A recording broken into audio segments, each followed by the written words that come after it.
Jeg slipper fra talerstallene, men jeg slipper jeg altså ikke hjemme av ferdighuset. Ja. Det nok også bedre, tror jeg. Men så gjør vi det. Vi gjør det som best for evangeliet. Hva gjør vi det som vi gjør nå?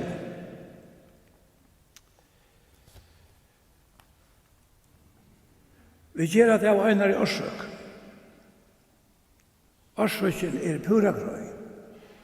Det tror at Jesus hever bi okkom å gjøre det. Det ikke vi? Herren bi okkom å gjøre det. Det tror gjør vi det. Vi minnast han har hentet hatt som vi gjør nå. Og tog har vi evangelisk møter. Til for jeg kunne gjøre evangeliet. Tog har vi det utefunter. Til for jeg kunne gjøre evangeliet. Hvor kunne gjøre vi det evangeliet? Hvor gjør vi det?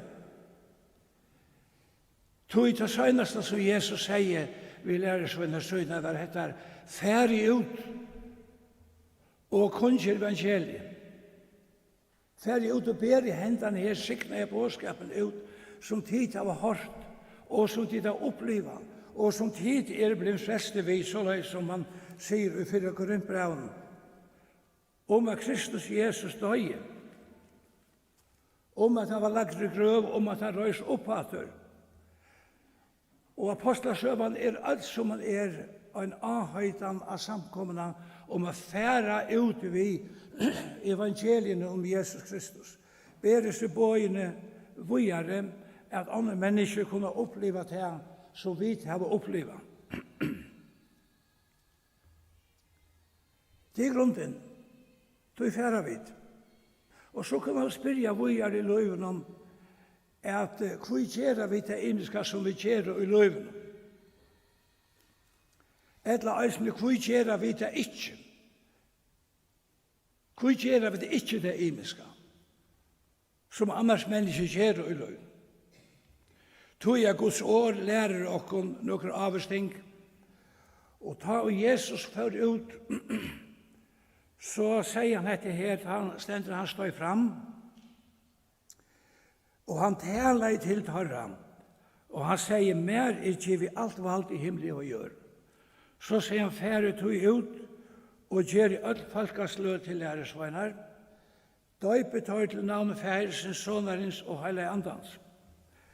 Færre ut, gjør i alt folkeslød til læresveinar, og døype tar, og det det som vi har gjort her i kveld, og for tikkum som lusta og suttja av allnævtene, til røysen velkommen i Ebenezer i kveld, kl. 6, av suttja tan kristna døpen, såleis som apostlene boa og omhentan døpen, at han som tror skal være døpter.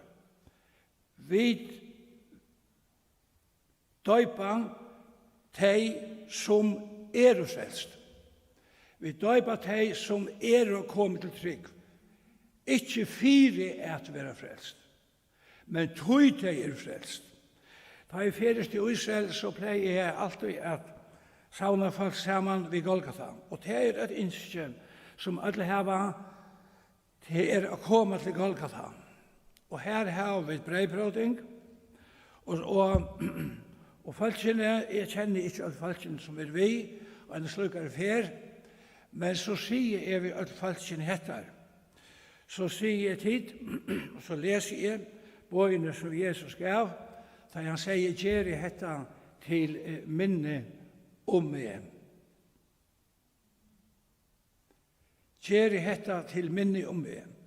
Vi gjør ikke dette, pleier jeg å si, fire at være frelst, men tog at vi frelst, av minnast Herre og frelser okkar. Jeg husker om hendelsene som får fram åren Jesus stod fram av fjallen og hendene deg. Og det som får fram var at Jesus var krossfester, og han løy en øyelig om deg, Herre Golgata krosset for mine og tøyne sind. Fire vi skulle være frelst. Og han har sagt at 3 dagen skal ryse opp. Og så kommer sin dæveren, og i hese kapitlen leser av disse kvinner som kommer til grøveren, og angelen tog til året og sier vi kvinnerne, reist ikke. Jeg vet at jeg leita etter Jesus hin og krossfesta. Og sæler han. Og sæler han som leitar etter Jesus hin og krossfesta. Og det skal ikke være til anses tja nøkron som leitar etter honom. Så Jesus sier at han som leitar, han skal finna. Og til et lyfte. Anså til lyfte som stender i Rombraunen, hvert han og kallar av navn Herrans skal være frelster. Til lyfter ønsker ivi om det, at han som kallar av navn Herrans skal være frelster. Og så stender det at her skunda oss her bostor, for jeg sier lærersvennen hettar. Og da stender at her tog om føtter hans herra, kvinnerna. Kvinnerna tog om føtter Jesus her, og tar til bau han. Og så færer det videre, vi som påskapen, og han sier, færre og sier vi brøver mine, at tar skulle fære til Galilea, her skulle det sutja med. Men medan henne var av ved, her kom nekra vaktene inn i stegen, og både høvdspresten bo om alt det i hentet. Da kom der og hinner eldst og saman, og hilder ran, og så gjerne gå ut der Hermann og nekvan pening. Det sendte nekvan pening. Og satt og tid skulle sia, og løtte dem år i munnen, tid skulle sia, læresveinar hans herra, kom om nattena, og stjålo han medan vid svøvo. Medan vid svøvo. Vaktarmenner skulle sjálfur fortelja folket at har svøvo av vaktene. Og stender at og skulle landshøvdingen finne hette hårst, skulle vi tåsa ved han og stille han og sutja til at hit være tryggjer. Og så stender det at vaktarmenner tar tog og ta peningen og tar gjørt og som tar våre lærter og hese togende kommer ut med jødene til henda det. Altså henda det egen og i som samme viffenje opprøsende bådskapen fra ut, fra kvinnen til mennene og så videre. Ta en annen bådskaper som fyrir ut øysene. Det bådskapen om at han ikke risen opp. Lærersvennen har stjålet like om hans herre. Det vil si at lignen og sannløyken så ikke firma lykkes som en kapprauer her. Så ikke bare han lykkes det ferdig, jeg selv har kapprauerne. Lignen og sannløyken fylltes stavn om stavn, hentan dagen ut og hentan heim. Og lignen framvegis framme i det. Han ikke risen opp. Medan vi ber hentan påskapen, han risen opp. Og han risen opp i okkara egna liv. Han brøtt i okkara liv. Jesus Kristus, han livande og han lever, og i aldri og allar æver, han kan frelse en kvann som kommer til god vi honom.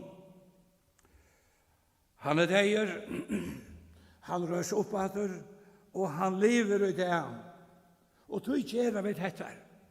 Og tog skal vi halda fast ved dette.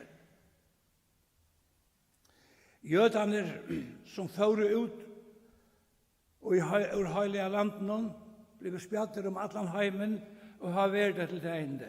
Og det framveis. Og i Amerika flere millioner av jødene framveis. Mer enn cirka 6 millioner byggvar i Israel og i det av jødene. Men tar jeg fører ut i heimen, så bør det ta en akka visser.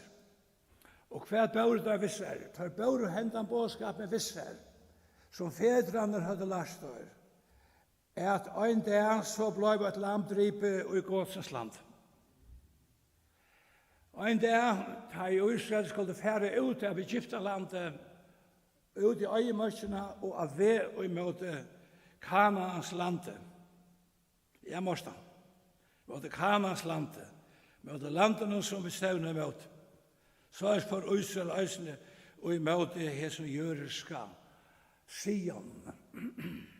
Men da for ut så fikk dere på. Det var et repet lamp. Og de skulle smyrja blåve av dorastavene og av treet i brom.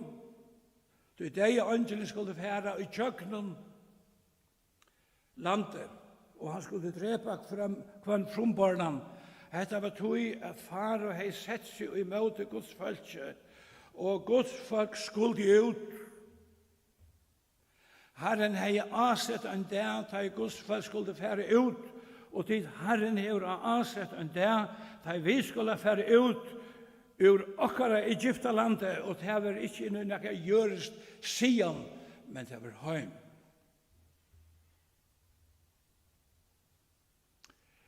Og alle fedrar i Israel finner på om dette, at de skulle si dette ved bøttene, ta i bøttene og spyrja, hvor gjør vi dette? Ja, hvor gjør vi dette som vi gjør det? Brød av breien, drekk av kjærlesen. Lät oss bära sig bøyene ut, til bøyene og fra honom som gav seg bøyene, Jesus Kristus, anfalt, gjøre dette til minne og meg. Og så jødene fra attelat. Fra attelat. Jo, tid, vi har negva takka jødene for. Tog skal Guds folk være gav ved jødene og elska jødene. Tar gav og hette året. Tar gav og apostlene. Gav og Kristus. Jesus Kristus ur Nazaret var jød. Men tar det komme ut i utleggene rundt om hver påskjer, og jeg selv vært sammen ved jøden og hilde påskjer i Israel. Og det så rørende da i feiren kommer ved glasene. Akkurat som vi gjør. Ikke akkurat, men nægget sammenholdt. Minnast dette her utferene av Egyptaland. Og tar søtt og i disporene i jødene, da søtt og hettar neste år i Jerusalem. Hetta sett i jødene og i kjøkkenen alle tøyer. Og i alle trångtene neste år i Jerusalem. Altså vålen. Inntil han kommer, sier Paulus. Livet og Israel, vålene inntil han kommer, inntil Jesus Kristus kommer. Neste år i Jerusalem. Nå i Farnevikon, så var jeg så i samband med en av mine viner som er på Facebook, og vi får skifte år sammen, og da visste seg at slekten til honom kom av øye. Og etternavnet som han heier, som ikke var først, men som var dangst, eller just til dangst, det hos her, til stedet her nord fra øye. Så sier han med meg, Svenning, jeg kunne huske om at jeg ser hendan dalen. Hendan dalen. Navnet Nordendal. Jeg kunne huske om jeg ser hendan dalen som Abbe min tog navnet etter han flyttet til Voks. Så sier jeg vi han hendan morgenen, vi gjør det kjøtt av, så det var en god dag, så sier vi han til henne. Jeg halte til at vi skulle bare gjøre kjøtt av og fære sted og gjøre det nå. Så vi får ta morgenen kort og til øyes, nyan av fitjana som vi kallar armes sett og av, og sette norr etter, og i måte norran fyrir Grafhelle og dalen her norr. Og som vi gjenga henne veien, gjenga kjøtt og gamle torvhøyanar og øye. Og nian brekkene, nian Skåragøt og inn i dalen her, som vi kallar for norre av dal. Så ble vi som over vi å si, ja, her hever Abbe min gynnskje. Her hever Abbe min haft torv. Her hever han skåret torv. Her hever han arbeidstorv. Her hever han gynnskje. Og dette fyllte hentene mannen som aldri har vært her. Da han sa hentene dalen, sier han, her var det. Og i Abbe min tog navn etter. Han var fyllt vi en minnesglede. Han myntes til Abbasøy. Myntes av et her som Abben hadde ikke tid til å skifte etter navnet fra Johansen hadde det vært til Nordendal. Men tid, henne gleden iver å minnes det som ferdig Så sier onkel kan si, ja, men Paulus sier, gløyme det som 18-4 Ja, det skulle vi gjøre eisene. Og vi tar grunn til å gløyme. Paulus sier grunn til å gløyme det som 18-4 Hva hei han gjørst? Han hei jakstra Guds folk. Han sier at ta i til tryggvande kom for retten, ta et hva de fire at hei blir dripen. Det var ikke løy, han sier, jeg gløymer det som 18-4 og stevner meg fram, han hei så døpere minner ur sin egna løyve, og det har vidt mengan øysene, og disse minnene kunne hindre okkon og få okkon, og jeg renner skøye, kære viner, og okkon i fire sett, hitje atter og an, at det misstøkker vi det var gjørst, det som sier til han, det som gjør det til han, og så videre, kanskje du sitter her, kære bror og kære syster, og det er som hever hod til å morla det nye, alt det her som du minnes at du har misstøkene, og alt det som du har gjort. Minst til at de rønt seg i Kristi blåe. De rønt seg i Kristi blåe for det øyneste øyne, tog sier Paulus, jeg glemmer. Og i stevne fram og i måte malen om sigerslønene som god og hattene skal gjøre, og han har grunn til å glemme. Vi tar grunn til å glemme, men vi tar øyne djup over sikneie minner. Så når akkurat han som nå stedet i Danmark, han skriver til min, så sier han, pappa, jeg har hørt mamma ta seg om at hun lærte en av oss steg nede i Danmark, og i dronningens Tvergade i København. Hva var det for nummer, hva var det? Og så grøtte jeg henne fra, og så sendte jeg han etter og sier, nå og vi er mynd, jeg var sånn husen om, jeg som byrket arbeid. Og jeg kjente det, hatt det til han som Israelsmenn gjør det, der prent av noen ting nere og ut til unge, at jeg finner hva gjøre at jeg har gjort det til deg inn i det. Og så det andre som unge de heier, jeg vet ikke så godt, unge til å se at i huset, han fer til at i huset her, til mamma sa det heier, last her og være her. Vinner, det så knøtlån? Det så at vi vi som har vært under utbygging i Danmark? Det gjør jeg, og jeg går hver affær, og jeg i Danmark, ikke hver affær, men nesten hver affær, så fer jeg og en avvisa gøt, her snø lærer som prentar. Og fer ofte en æra gøt i København, oppe i det gamle radiohuset, her som tog preg som prentar. Og jeg gledest. Men det ikke alt som gledest i min stø. Jeg hørte om en mann som en av ferien fikk et høttafall. Og strongt. Og han rønte så for alle arbeids, men hver for han narskast arbeidsplassen og så tålte han det ikke. Han rønte fer etter fer, men det som hentet han, det var for fram av sin arbeidsplassen, det plava han så at han måtte fære fra det med alle. Og så det øyeste slik stø som og i løyvene tja okkom. Vi kommer fram ved en husen, og kanskje som og føren, og et baden til en vakse med, vi kommer fram ved en skola, og han har ringt minner fra øyne til øren, og ta setes i salene, og han vil slippe bostor og ikke stande her. Ta det måneder av jeg gav minner. Som til dømes Bill Sunday. Ta i Bill Sunday, den amerikanske evangelisteren, han stod utenfor en møtesal og i Amerika.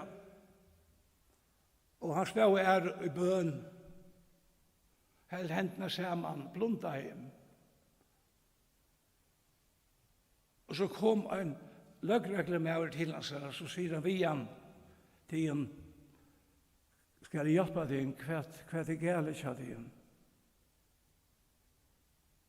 Nei, sier Bill Sunday. Det ikke gale. Her inne, og Jesus salen han kom jeg til trygg av Jesus Kristus som frelsere. Og jeg ferdig omgang til fra vi i sin huset, utan at det stedje av og takke godt. Og så sier politisten vi at ja, jeg skal syrke for at ønsken overregger til ham. Hvor gjør han det? Tog han har haft en oppliving for liv.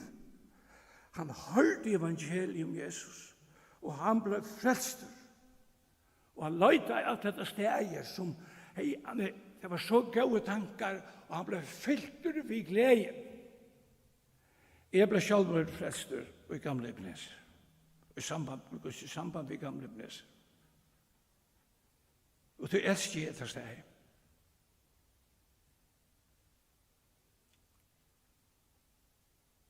Jeg har hørt evangeliet og jeg sannelig også. Men her gav det med en endelig skumpe å komme til trygg til Jesus Kristus og til gamle Ebenezer ble et øfter. Ikke fire var frelster, men tog at jeg var frelster og ville vise det for alle mennesker at jeg har til Herren til at jeg elsker i Herren. Det stedet i Jerusalem som mange av dere kan kjenne. Jeg vet at Roland og Elsa har vært her, og mange som har vært med i Israel har vært her. Det heter Yad Vashem.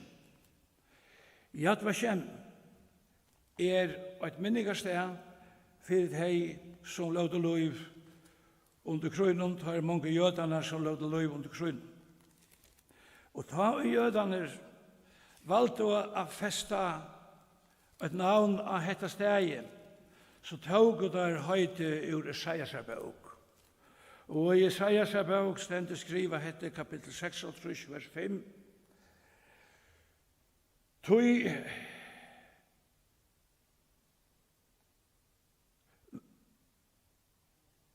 Når taimon skal i huset munnen og innanfyr murar munnar djeva minne og navn som bedre enn syner og døter.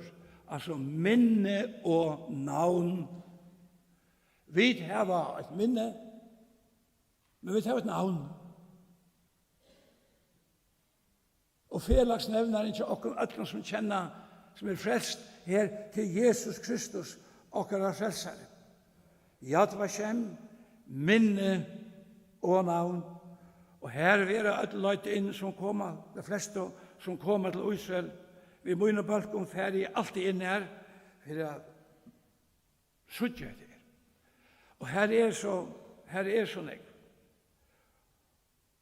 Og jødene anmenner etter og sier, vi hevner ikke. Men vi glemmer ikke. Og det er det her som ikke er gløyma. Gløyma er til Jerusalem, sier salmeren.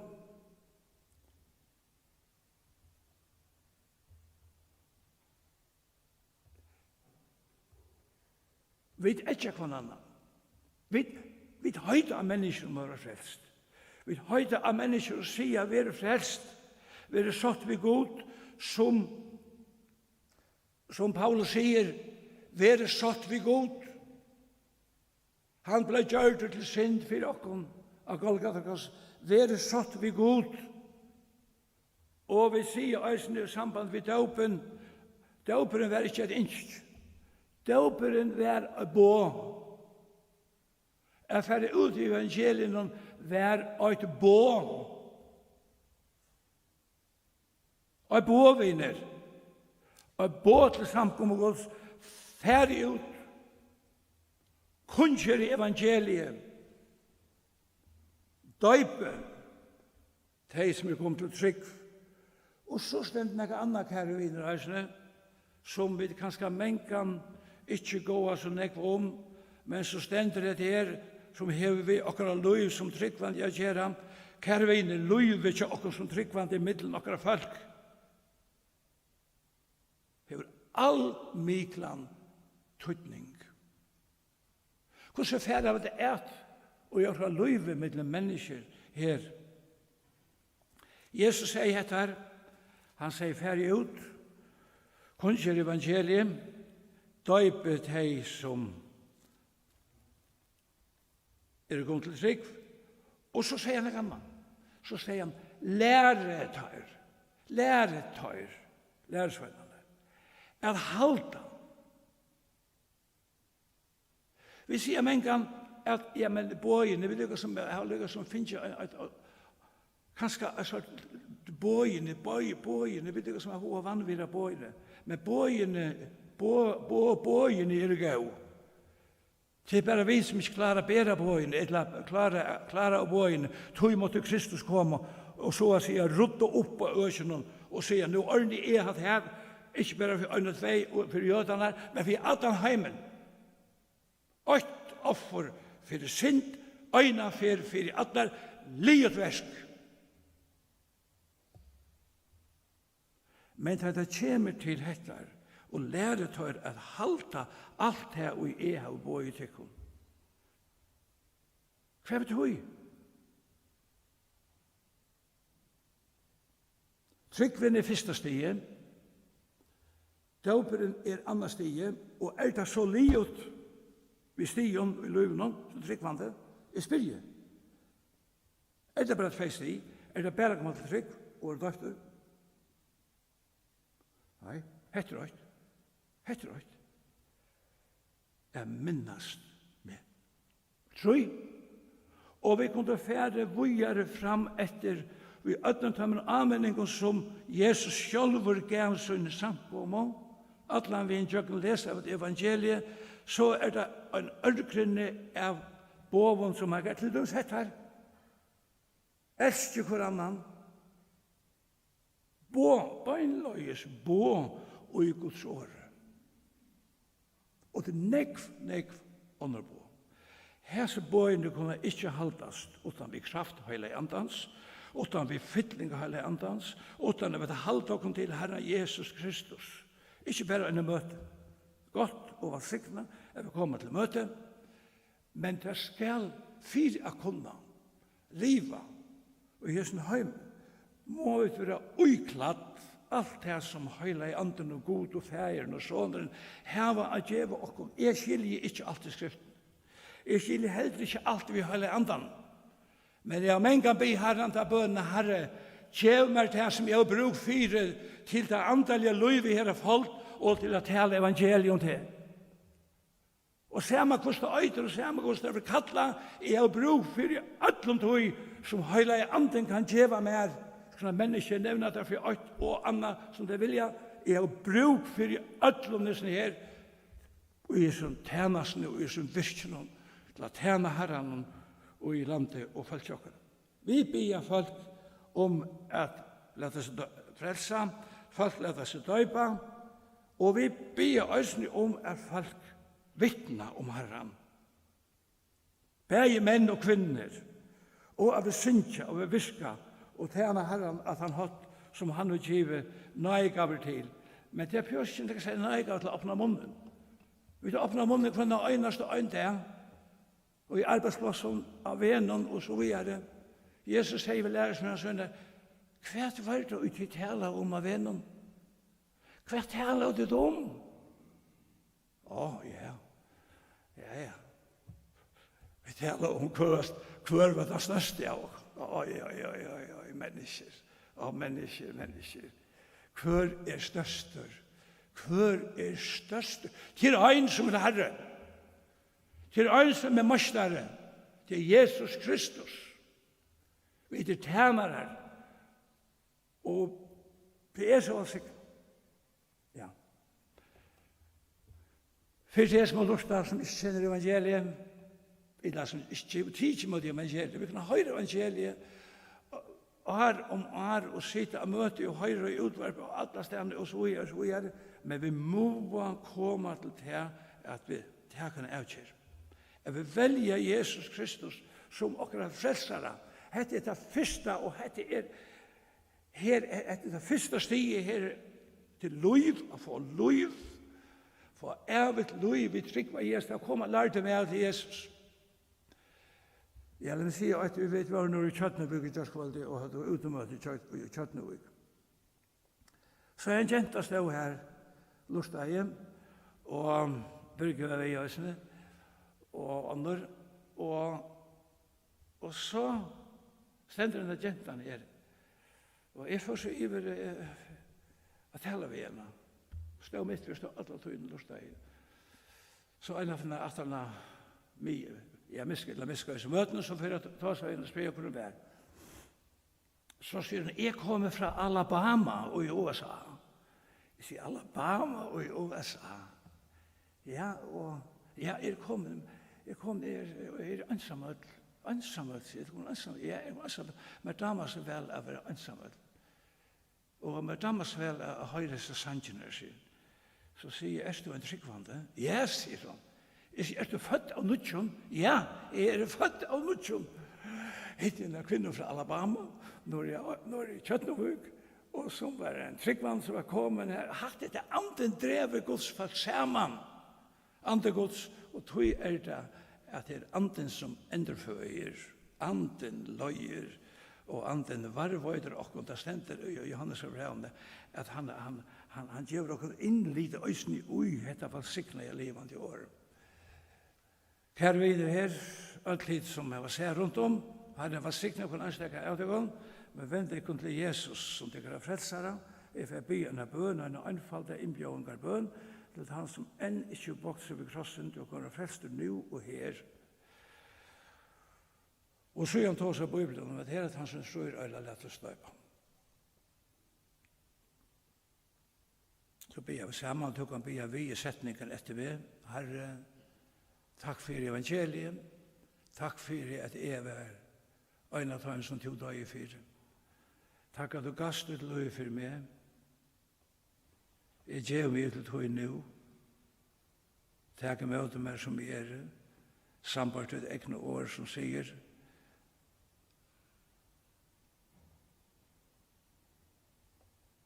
At ta meg som tog mot i hånden. Jesus gav han mått til å være Guds bøtt. Takk. Jeg tar ikke mot deg nå i Jesu navn. Amen. Og så færre vi til å høre en sang, nå, som knan. Råkner vi igjen til å være, ja, til å ordne det, point. Takk. Og vi er det sånn her, Getsemane. Det var en annen. Og han her du valgt, ja. Men du måste... Nei, det synes jeg sånn. Jesus kom, han tror jeg sånn godt. Ja. Att känna nyläge. Ja, nemlig, ja. Det är nummer 135. Nummer 135. Att han har sikrat att i önta vunnit över dejans makt.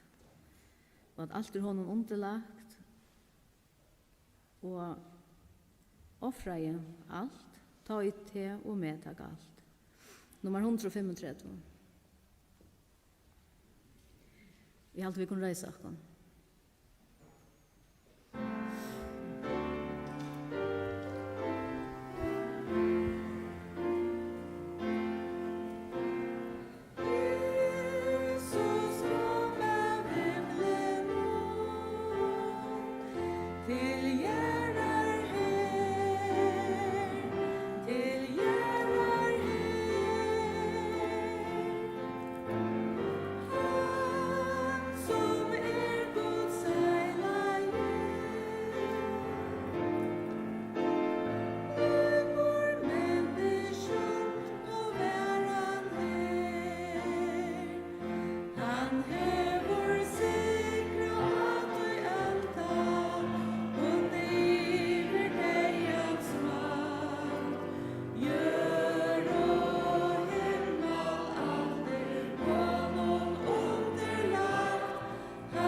Takk for i morgen.